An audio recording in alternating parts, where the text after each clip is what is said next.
Welcome to the Own Your Family, where real stories and proven formulas are shared about leaving the rat race so you can achieve freedom and spend more quality time with your family. Get ready, mompreneurs and dadpreneurs, to get inspired by earning from home, living healthy, and aspiring for more in life with your hosts, Renat and Katrina.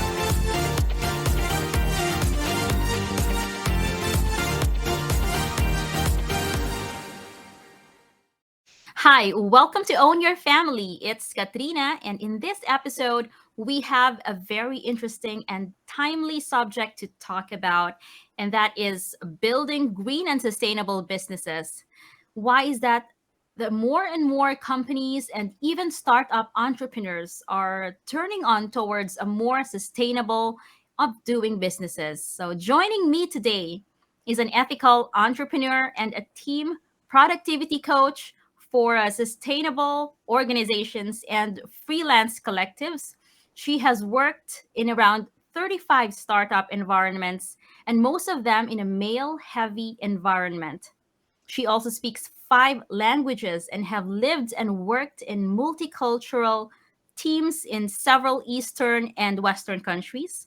She has been working in the freelance and startup environment and on her own business. Quote unquote, I have cross pollinated over 200 people across 30 different teams and several countries, connecting people with opportunities that they were not aware of. We are super honored to have you on Own Your Family. Please welcome our guest, Anastasiia Dehtiarova. Hi, Katrina. Thank you so much. That's very lovely to to hear back all of that. Indeed, that was quite a rich experience that taught me a lot about life and business. Thank Exactly. You are most welcome. We have a lot of exciting things to really cover around building sustainable businesses and creating that dream team as well. So I know that you just launched your book entitled Blissful, a guide book for growing humans, and new projects and events which we'll definitely cover at the end. Okay. So stay tuned, everyone. But first, I really want to ask you, how did you learn doing freelancing and entrepreneurship? Because I have known you as a highly skilled, organized individual through freelance business community, which is, by the way, a freelancing platform founded by Elena Utility. And but did you learn it from, going to traditional schools, or you learned the skills on your own along the process? Tell us about it. My journey has been really kind of very layered, and there were also so many things going on in the background. I would say just the entire life kind of brought me here doing what I'm doing. I'm from Ukraine, and around 8 years ago, I left my country because I wanted to pursue, career and studying in other places. I studied languages, so the very logical continuation of what I was doing was to continue studying the languages and doing something there. I lived in Italy. I moved there. I studied at the university, and it gave me a lot of really interesting knowledge, especially in the communication sector, which I was studying.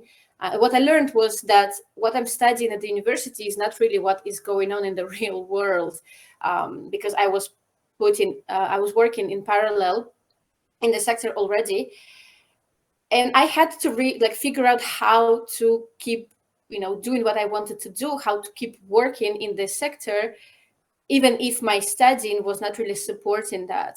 I dropped out of the university and I pursued the career. Basically, I was running around trying to get the job in the startup environment. Many people were working on so many things.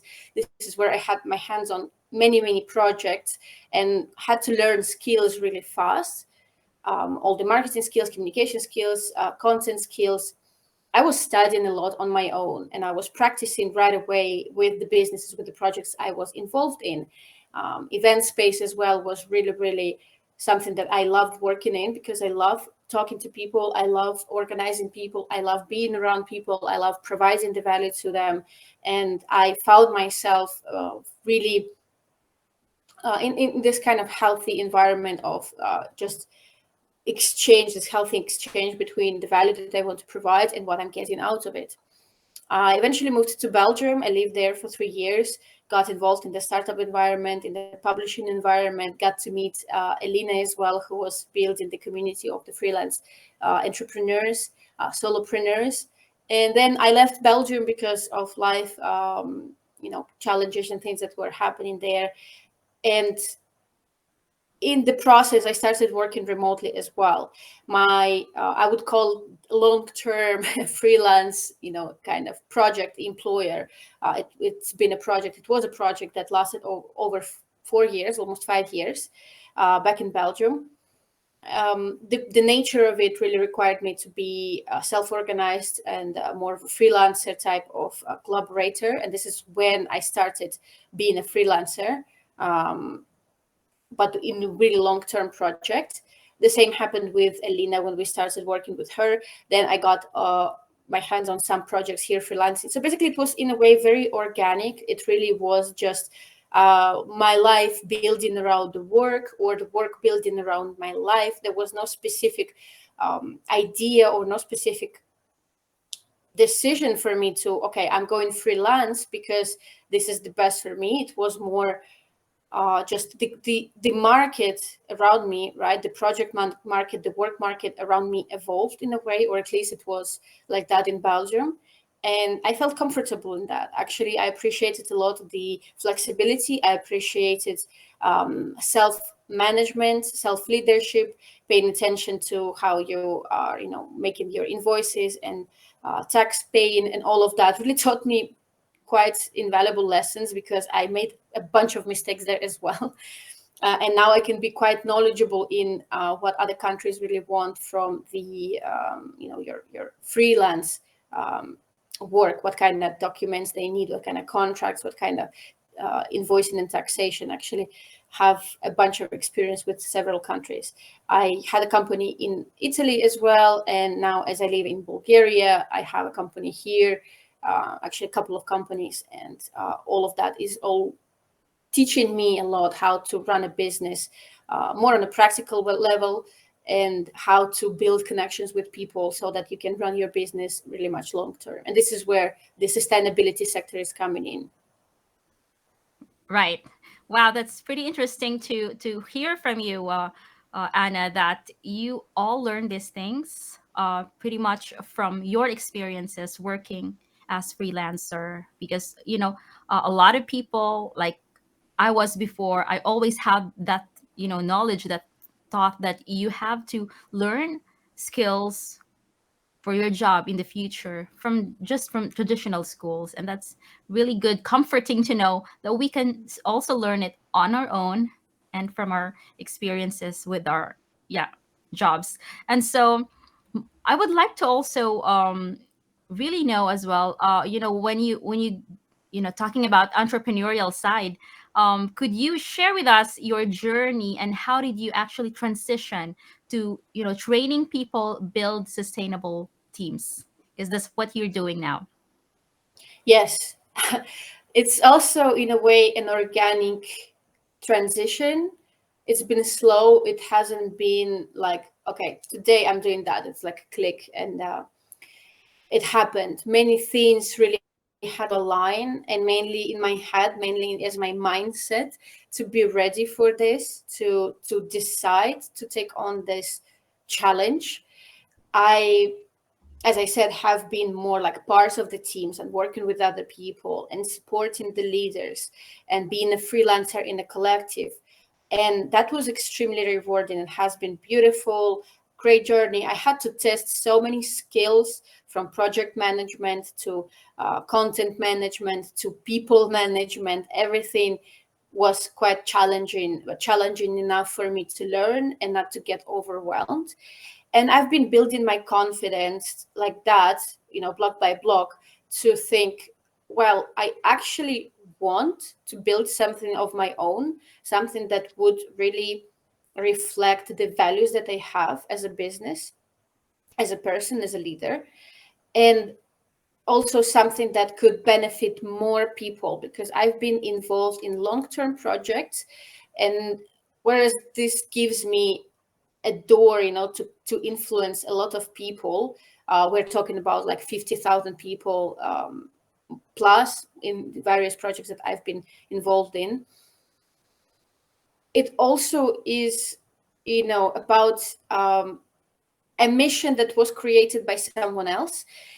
And while I'm supporting it fully, I also wanted to leave something of mine there as well. And this is where I thought, well, if I am to build a business, if I were to build a business, what would I like it to be about? And one thing that was really, really important for me to begin with, I grew up in a very polluted city in Ukraine. You probably have heard about it at this point. It's called Mariupol, and it's been under a lot of struggle recently. But the origin of it, what I lived in, was a lot of pollution, very, dirty air, just not using enough resources. The whole ecosystem around was destroyed, and it was really painful to watch. And as I moved to Europe and I discovered many more available, avenues to live a sustainable life, and in some countries like Belgium, and you can know very well, those kind of, even recycling is quite enforced, and it, in my opinion, it is quite good, because people need to have that kind of education, because we're not taught that properly. So when you have a broader vision of what can be possible, what I can do as a human being, not only, from very simplistic point of view, like I will recycle my stuff and I will not buy a lot of clothes and all of that, but also what can I do as a professional to support other organizations that are trying to save the planet in their, their respective field. Each of those companies is solving one simple problem that they see in the world, in the sustainability sector, in the green sector, circular economy, plastic pollution, food waste. All of that is so beautiful to see, and I wanted to be part of it. So I thought, well, what can I do to combine this passion and my skill set so that I can give more value, like I have more, I can change something on a larger scale. And this is where I thought, well, I've been part of these teams. I know how it is to build something. I know how it is to be an entrepreneur, because this is also something that I've been building here in Bulgaria with my co-founder, working on a really interesting, beautiful problem of international communities living here. I am also skilled in, people management, content management, marketing, business. How can I package it all together so it can work for those kind of organizations? And this is where I am now working on the masterminds, this kind of program that supports green entrepreneurs, helps them build the network, the support system around them of other green entrepreneurs that are going through similar troubles, that have the same questions. They have figured out something that can help the other person who is working on a similar problem. They can connect with each other across the globe. And this is what I'm working on right now, providing the necessary platform, the space for the green entrepreneurs to connect, providing them with the knowledge and skills of all the things that I talked about, from leadership to team management to marketing to business, building up their skills as leaders, and hopefully becoming more confident in what they do, so they know what is the next step they need to take as entrepreneurs. Right.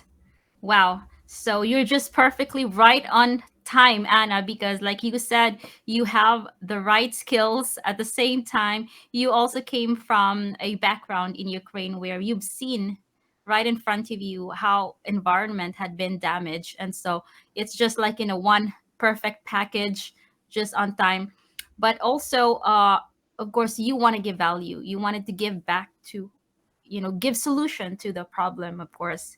And when it comes to yeah, training people, like you've been so passionate about helping them and training them and to become leaders as well. What are the principles of leadership that you believe will help future leaders and entrepreneurs in their journey? Leadership has evolved, and it evolved really well now. And I believe that leadership in the green sector has also slightly different flavor to it now. Leaders of the past have been selfish and pushy and did not supportive to the teams. It was top-down approach. It was a lot about, well, this is how I see it, and you have to provide me with your skills to support that kind of vision. Whereas now businesses are built, the new businesses and some of the old ones have been reframed and restructured in a way that leaders are the servants of their teams, of their communities, of the people they're building it with. And I'm talking also about investors. I'm talking, of course, about customers and the teams themselves. It is about giving the necessary tools, all the possible resources, the skills, or the opportunity to build the skills that will help the team to execute on this big vision that the leader has.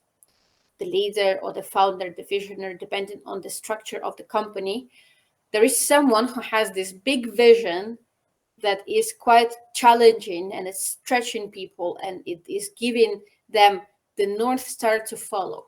Now, while you're having the North Star and you have all this ambitious goal in front of you, today it can be easy to reach them, but tomorrow it can be harder. So who is there to support you? It has to be the leader. It has to be someone who is there, the first person to row the boat, someone who is setting the direction, someone who is very aware of the impact that they have on the people.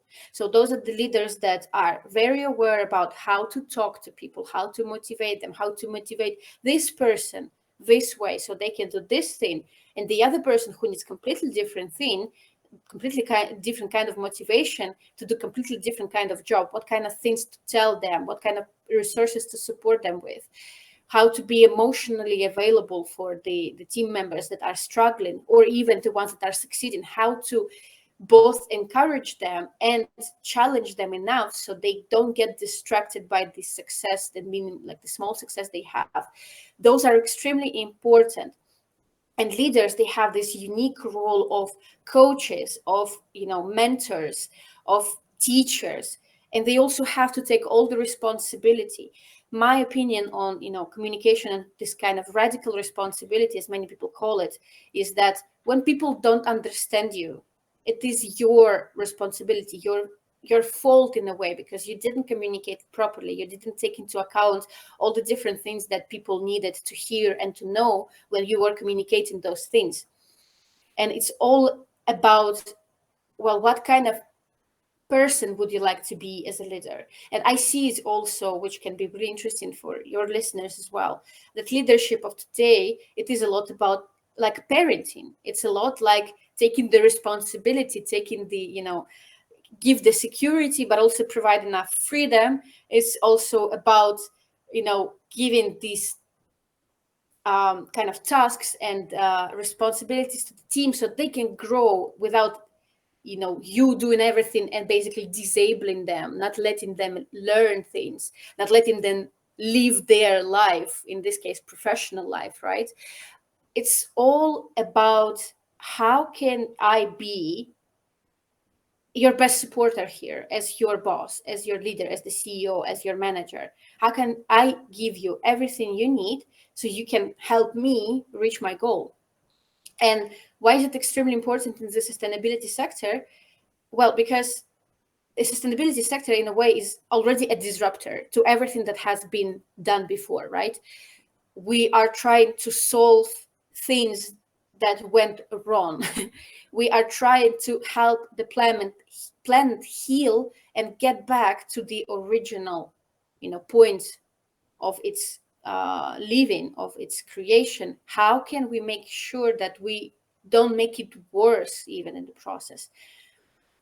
And leadership, which is all about the profit and consuming and gain and not caring of all the other players on the planet, in the field as well, is so much in the past, is so much stuck there, that now we also need a new kind of leadership. So those two things actually go hand in hand for me.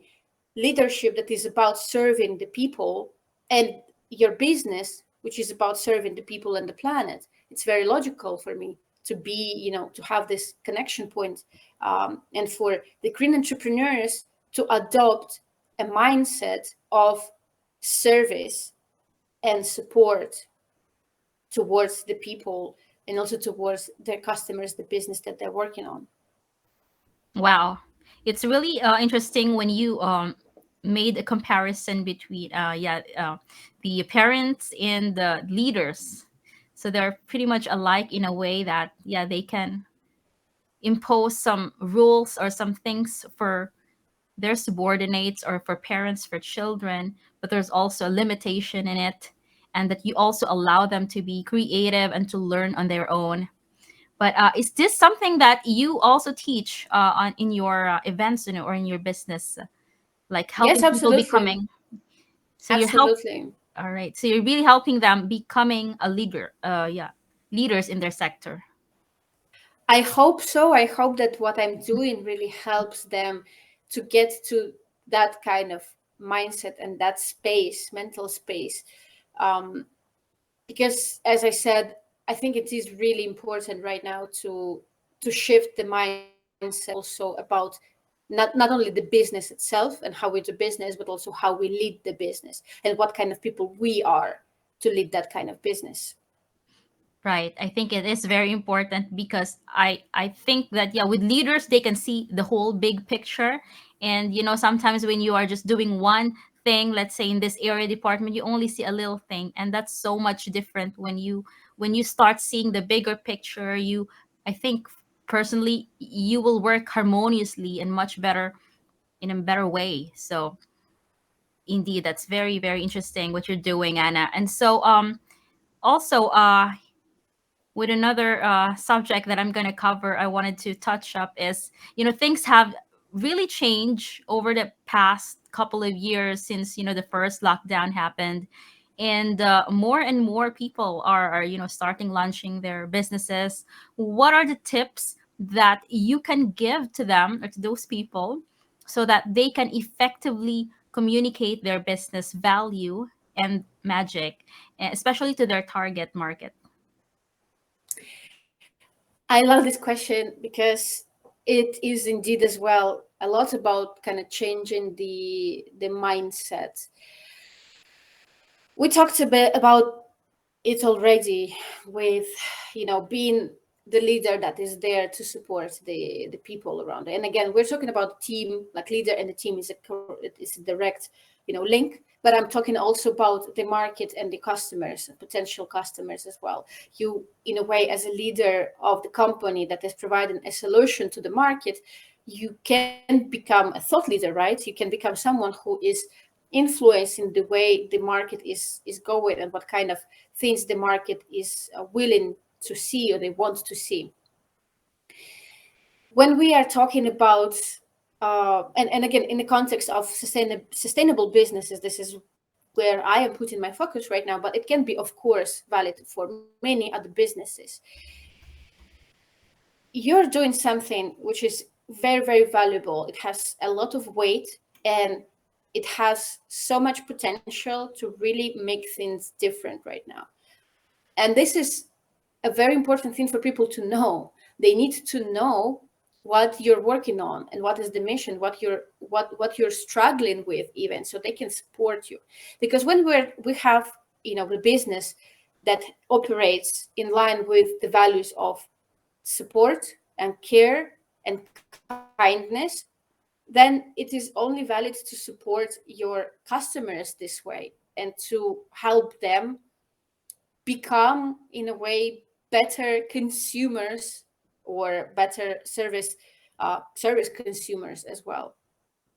So you really want to have the right people around you, the ones that will support you not only when things are good, but also when things are challenging. Maybe some of the product that you launched really didn't work, or some of the ideas that you had were not there in the right time. Maybe you need to wait a bit more, or you're a bit too late. many things happen, and you need to have, for the successful growth of your business, you need to have people who support you, right? Your tribe, your customers, your clients, all of them, they need to be there for you. Ideally, they're there for you well also when things are not going really well, because they know that the value that you provide as a rule is great. And whether you are, having a tough time right now, because we're humans, right, and we have all the possible challenges between COVID and war and just difficult, so many cultural and personal challenges we're all facing right now in this past couple of years, like you said, Katrina. With all of that, we need to be more human towards each other. We need to be more, I everyone is moving around these words like authentic and vulnerable. What does it actually mean? You need to be someone who is ready to admit mistakes, someone who is ready to work on things, and someone who is very openly communicating it, right? It is just like any human interaction. It's just a larger scale right now. We're talking to a group of people. You want to be clear, you want to be open, non-violent. There is a whole direction of non-violent communication, communicating how you feel, what you want, what you need, in a way that is not pushy, that is not challenging people's boundaries.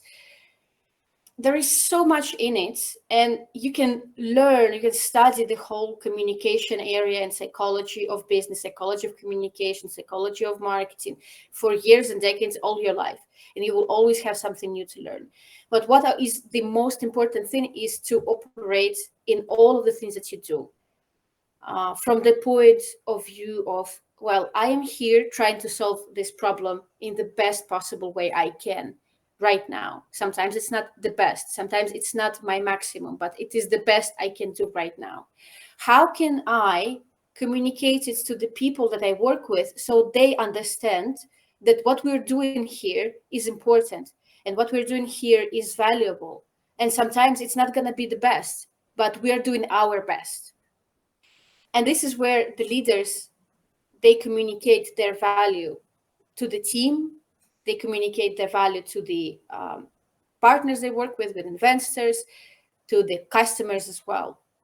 So if you want to, in a way, survive in today's world with all the surplus of communication and content and all the different things that people are doing, as cliche as it sounds, you need to be very authentically you, because you can only provide what you can provide. No one else can do that. And I know everyone has talked about it already 300,000 times, but this is the only thing that works. Honestly, this is the only thing that works. I've been complimented on the ways I am running my business, as well as on the ways I treat people around me. And it's only how I can do it. Like, I can do it only this way, and I cannot do it any other way. And there is no one else who can do it this way. So I just keep doing it the way I can. I can systematize it. I can think about how to make it, how to put a framework behind it. But it's still just me being me asking myself, well, how can I answer this question now that would sound the most me? How can I run my business that would sound the most me? How can I approach my leads, the prospects, that would be the most me? Because I have no capacity to play any games. Today's world of business is really tough. So I have no time to test other people's approaches. I can test their tactics, but I can't really test their strategy. If you know the difference between tactics and strategy is the overview, it's the whole picture, and tactics are the different steps. I can test their steps, but without their magic sauce, their strategy, I have no results like that. So I can try to test their tactics, but replicating their strategy means I'm creating another business like that, when it doesn't have any additional value to the market, because there is already this business. Someone is already doing it this way. Well, someone else probably needs something else, and I would rather make it in a different way. And why not making it the way I would make it? Yes, Anna, it's indeed very true what you said about being authentic, because nowadays, like you said, with what happened over the last 2 years, all these unprecedented things happening, we don't know, we cannot predict what's happening next. And so more and more people are going towards launching their own thing, their business, to supplement their income. And there's so much competition in different areas, but like you said, being authentic is very important. And this is also something that can work even if you're just a solo entrepreneur, correct? Yeah, Let's say you just want to absolutely. sell a product online and you wanted to market it to your target customers, let's say moms or females. Like, how would you tell your story to your market in a way that they will understand it? You need to, like, you need to understand what is your story actually. What is the hero's journey, right? Like, what have you been working on? What have been challenging for you that you can then translate into your communication? Everyone has a story. When I was writing my book, I thought, well, who am I? Like, what am I even talking here about? And I had a lot of imposter syndrome about, well, what kind of message am I delivering here? What am I even supposed to talk about? I don't think my challenges have been that kind of complicated. But when I was working on it, I realized, well, actually, yeah, not everyone has gone through, debt and divorce and challenges and changing countries and all of that at my age, or even in that kind of way. Even if they did something similar, they had a similar experience. I have, encompassed a completely different, unique path that is now all mine. And I am building my way based on that foundation, which is a bit messy and oftentimes not really beautiful. But I have done something. I've overcome it. I've worked on myself. I've done so much to be where I am right now. I might as well, promote that kind of path. Not perfect, not someone who has gone family fortune or something that can build better thing that I do. Sometimes I do compare myself with my peers of the same age or on the same path, and I feel like first my thought is, well, where am I compared to them, right? Like, what have I accomplished? And then I come back to what I did, like all the list, the big list of things that I did and I overcame, and all the outcomes that I've had. And even my setbacks, they pushed me forward much faster than probably the same outcomes would, they would have the same effect on the other people. So I'm always very connected with who I am, and then based on that I communicate my value. And this is valid for everyone. Everyone has a story. Everyone has this kind of frame that they can use. There was a challenge, right? Like, things were okay, things were good, they were normal.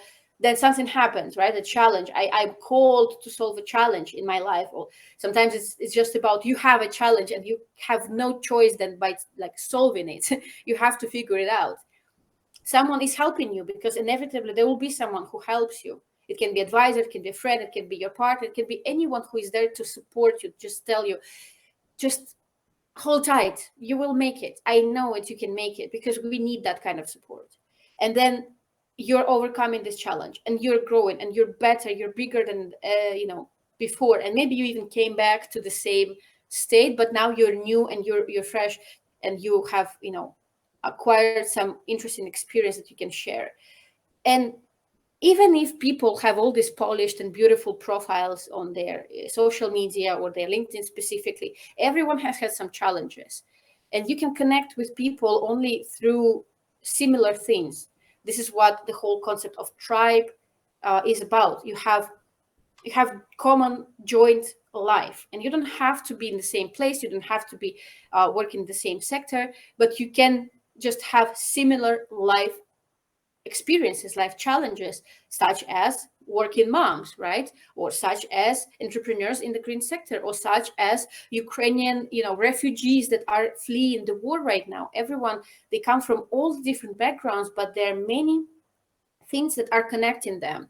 And because of that connection, this is how our brain is wired. Because of that connection, you feel much closer. You get very intimate with people, even if you haven't met them anywhere else in person, maybe, but only through this situation. And this is where, because of your story, that you, all the time, at any point, you have something to share, you have something to help the other person to overcome their challenge. You share that secret sauce, that magic, which is basically all the troubles you went through, the way you went through them, all the lessons you learned, and how you overcame it. It's like, hey, I've stumbled here, don't go there. Or, hey, I've stumbled here, this is how you can recover.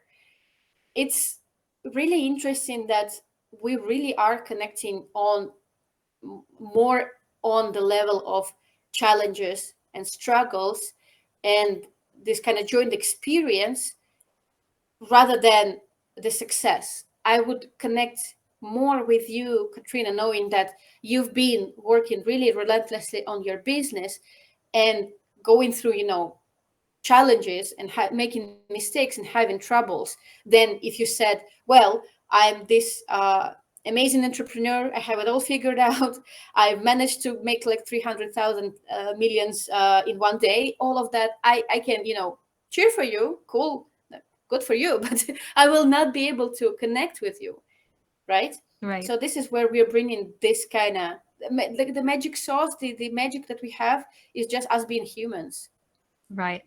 I think the number one takeaway from this episode that I will get from you is, having your own story. Like, everyone has their own unique story, and that, sometimes it's funny to say that, yeah, we have that kind of imposter syndrome, but at the end of the day, when you figure out, when you try to, you just do your thing and research and get to know your business, you will find your way, your own story to share to your tribe.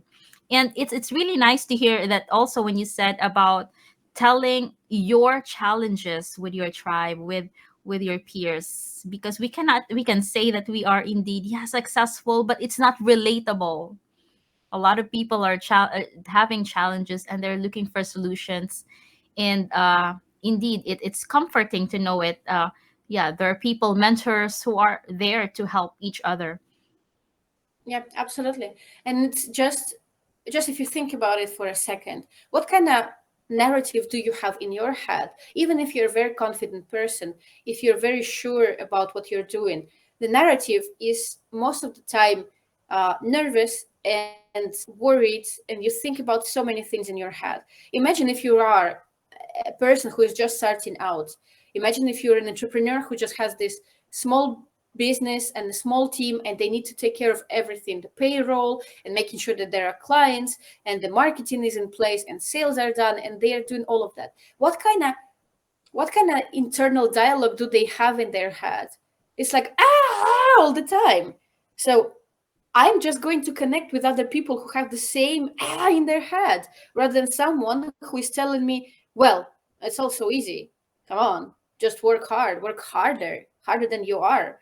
I'm not gonna resonate with that. Like, it makes no sense to me, Yeah, right, right? exactly. So we as humans will always tend to attach or connect to people who are also going through the same, yeah, challenges. And yeah, that's what you are saying, I believe, about connecting with, yeah, our Yeah, own absolutely. problems, yeah, to find Even solutions. because Exactly, because even on biological level, this is how we survive. We were built to be tribe creatures. We were built to overcome challenges together. Like, our bodies are not really that amazing in the nature, but we are extremely adaptive. So if I get into nature now to survive, I will die because I'm soft, I'm made of liquid, my bones are fragile, I'm not that strong as, let's say, a cheetah or an elephant. I would not survive there, but I'm extremely adaptive. That's why we are now Well, our brain is a bit now against us because of all the in the industrial revolution and all of the things that we managed to achieve. We are a bit now working against each other, our own survival, kind of jeopardizing the whole planet. But that's not the point, even though it is a point in the context of the area I'm working in. But humans, we do need to adapt all the time, and this is how we manage to adapt. We are working together. We're team players. Exactly. And that's how you can support your teams, right? Because my next question would be like, any tips that, this most important for you on how you can support your team members, whether it's a big team or just few teams with one or two members, as you grow your team. Because over time there will be challenges there, some communication, like how do we improve our workflow, and there will be some kind of disagreements that will happen in there. But like, how do we keep supporting them, that we can work together Absolutely. efficiently? Yeah, absolutely. This is also part of this change that leadership has went through. That leader's job is now being more of like ultimate project manager in a way. Like this entire big thing, business, this whole vision is a huge, huge project. And project management means there are people that are responsible for a certain task or set of tasks. There are deadlines. There are, there is the why we're doing all of that. There are the resources needed, and there is just generally the direction. And as business is growing, more and more people will need to be involved in it, and there will be more and more chaos. So the leaders' responsibility, even if they don't do it themselves, right? They don't have to be the actual, don't have to have the title of project manager or general manager or CEO to be like COO, actually someone who is in charge of the operations. But they need to make sure that people that are setting the practical part of the business, they are the right people who can provide the team with the necessary support. Because what leaders don't want to have is bottlenecks. So those points of where there is just one person responsible for a huge part of the work, maybe they're the only people who can take a certain kind of decision, and everyone is stuck waiting for them. So what leaders need to do, whether it is a team of 3 or a team of 300 or even more, they need to ensure that the company's processes are always evolving and adapting. Again, they don't have to do it themselves. If they don't have the capacity, they will probably not have it. They shouldn't. They should build the business in a way that other people take care of the business, and the leader is there to take the responsibility and to set the direction. Okay, like a captain. Captain is oftentimes the one who is, checking the horizon, making sure the map is followed, all of that. It's what the captain does. He's not there to tie the ropes and do all the work, but he puts the right people in place to ensure that these things are done. And again, because of that, leaders, they cannot intervene in the process, meaning that they cannot multitask, they cannot micromanage people. What they need to provide is enough space and enough direction for people to be able to take their own decisions based on the vision and based on their perspective and their unique expertise. Because then the leader has hired or gotten in the team the people that are better than them in that direction, right? So then the leader is there to set the direction, but the best executors, the best hands are there to actually do the work. And this is the responsibility of the leader. The bigger the team, the more pressing this responsibility is. Because the more people are involved, the more there are potential miscommunication points. If things can go wrong, they will. So how can you ensure that fewer things go wrong? What kind of processes do you need to have? What kind of project management do you need to have in place? And also, how can you, again, coming back to the servant leadership mentality, how can you support the team as they are growing, so that they can keep growing without getting too complex, without getting too difficult to, I would not say manage, but to guide, or without maybe even controlling. But this is where we're going into this space of, should leaders be controlling? Should leaders be actually managing? This is a whole new way of, of approaching leadership as well, that many leaders, they have to let go, and but in the same way take all the responsibility for all the possible mistakes. Leadership is not easy. Leadership is really challenging, and again, it's a lot like parenting. You have to let go and take all the responsibility. Yes, that's right. So, Anna, if I ask you, what kind of a leader are you? I hope I am. I hope I am kind, and I hope I am generous. Yeah. Wow. Yeah, that's something that's really, I would look for a leader, of course, someone who is generous and not afraid to share his or her expertise, pass it on to the next one, because yeah, that's something that everyone can benefit from, giving and taking. Mm-hmm. Yes. So, Yeah. thank you for sharing that, Anna. Now, my next question is, what do you see in the world that is changing the way business is done? It is again in line with what I said before about, well, the old way of running a business is not really working anymore. Why is it not working? Well, because first of all, the planet is in shambles, and many things are not right in what we're doing.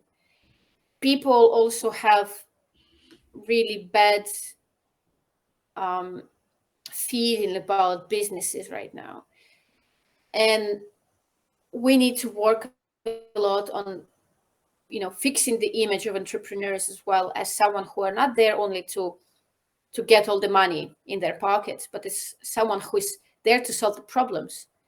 And this is the definition of entrepreneurship, of an entrepreneur as well, someone who is solving the problems. And we have,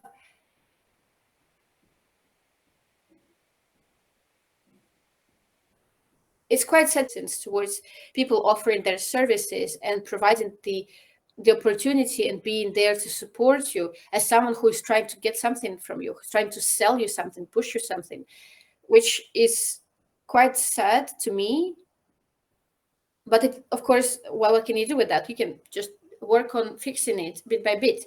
And this is what lots of entrepreneurs in my circle, fortunately, are working on. Again, supporting others, building collectives, working on something together, having partners that are in line with their mission, even collaborating, just like you and me are talking right now. We are collaborating, we're creating something together, we're multiplying our, like, two of our voices so they can spread further. It is both really challenging to see that the world of entrepreneurship is really, it's fast-paced, it's tough, it does require you to be extremely adaptive, but as I said, humans, we are adaptive, and we grow the most when we are stretched, right? Like when we are under pressure, when we have this resistance, we have these challenges, because otherwise we just die. And if we don't physically die, right, we are depressed, we feel bad, we have very little energy, so kind of our spirit dies in a way. And it's both, this huge challenge of solving so many problems right now, because literally wherever you go, problem, right? And it's also an enormous opportunity to actually be doing something. That's why we have so many entrepreneurs now, because they wake up to this opportunity to take on responsibility. It's interesting, as I learned what Jordan Peterson is saying as well, that people actually want responsibility, but they want the responsibility that they choose. They want the responsibility that they want to really contribute towards, not someone else told you pay your taxes. Like, I don't want to pay my taxes, it makes no sense to me. Right? when there is a responsibility for something that you choose, or you see the value in it, you see the value in doing something, then you're there at your fullest, 100%, 120%, because you're there to grow. And it's in our nature. It's just how it is. You cannot go against it. Right, Anna. Indeed, more people now are going into that direction of changing, also doing businesses. Like, I hear more and more that term circular economy. And yes, when I go and check, for example, furnitures, even furnitures, you can actually rent it out. Like, of course, Mm-hmm. yeah. So it's quite interesting what's happening now, and we're just, I think, at the beginning stage. So, like you said, this is a growing industry, and I think that we should be well informed of that. Yeah, even because right now, I don't think a lot of people are really knowing what this can do in our lives. It can change so much the way we do business. So yes, I also want to ask you your favorite book. Speaking of Jordan Peterson, I made a summary book of him. He's actually one of my favorite authors out there. But Mm. share us your favorite book, and tell us about the book. I have a bunch of books that I love, and some of them I like reading a lot. And there is one that has been the most challenging for me, I think. It is the book called The Surrender Experiment by Michael Singer. And it is so challenging to me because it is about letting go. This guy has let go of every kind of decision he needs to make, and he just decided to trust life unconditionally. When I read it, I thought to myself, that sounds all cool, but I will never be able to do that. And as I've been working on myself and working again as an entrepreneur, as leader, but also as a person, going through all the challenges that I mentioned before, I realized that I can't really control anything. Even many of my like some people say you can control your responses. Well, even some of my responses cannot be controlled because they're conditioned by so many things. I can only learn and see how I can manage them. I can get angry. I cannot control that, right? I can manage it somehow. Um, so that it was really beautifully challenging me, and I am rereading it right now because I'm at the spot where I can actually be a bit more maybe mature in it and say, well, yeah, actually I don't control anything, and I can be just present for the spectacle, for the for the whole journey, and see where it brings me. um and to quickly, if you don't know the book, to quickly summarize it for you, it's an actual life experience of this author. He has another book that he wrote kind of in parallel to get, because this is more of a the certain experiment has been written for decades, like for over decades, because it was about the life of this guy. And he had to go through business growth and amazing stuff, and finding the right person to be his partner, and all the wonderful experiences growing the communities, but also through his business partner stealing from him huge amount of money and starting lawsuits against him, and him being against the government, and divorce, and all of the different challenging stuff. So it's not just you let go and things happen in the most amazing possible way, but it's also about really scary stuff happening to you, and you trusted enough that things will go well. And with everything I have gone through so far, that was probably the only thought that really kept me sane, that everything will go well eventually, that there will be a point where I will breathe out with relief. Yes. Thanks for sharing, Anna, your favorite book. Definitely, I'll go and check that out because indeed, like you said, the author or the person that they were conducting experiment or studying on was, went through a lot of challenges. And I would say that to be able to go through and overcome those challenges, you really had to be, for sure, personally a well personally developed person. And we are not born with it. We just had to go through and develop ourselves on our own. Yeah, we didn't choose our background, our family, so we can just adapt. And like you said again, adaptability. That's a very good term that's a takeaway from this episode.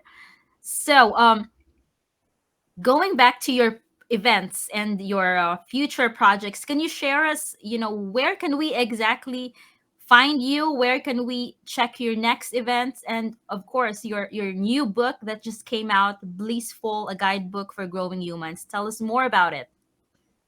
Absolutely. Thank you. I am the most active on my LinkedIn.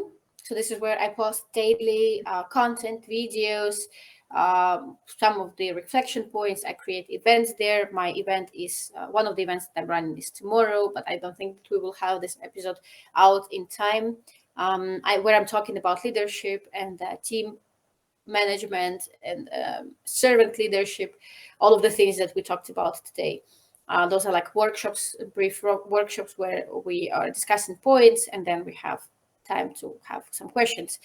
I'm also running the mastermind groups for green entrepreneurs. So this is a specific structure that helps leaders to voice their challenges, work on them together with other entrepreneurs in the same sector working on similar projects, build their support network together, connect with people from all over the globe, partner up, get clients, and also build their skills as entrepreneurs, as leaders. So we're also talking about leadership, entrepreneurship, personal image, personal development, project management, marketing, business, and so on. And you can also visit my website. This is where there is some of the information about what I do, some of the schedule, some of the materials. I also have a podcast of my own, which is Sustainable Dream Teams. You can find it on Spotify. And if you want to be part of it, if you want to be interviewed for that as a green leader, again, you don't have to be an entrepreneur to be a green leader, but you might be running a team. You may be responsible for the people in your green team. I'm inviting you, contact me, or you can check my website, annadht.com, and contact me there, and also connect with me on LinkedIn. This is, again, where I am the most active. This is where I'm also very fast to reply.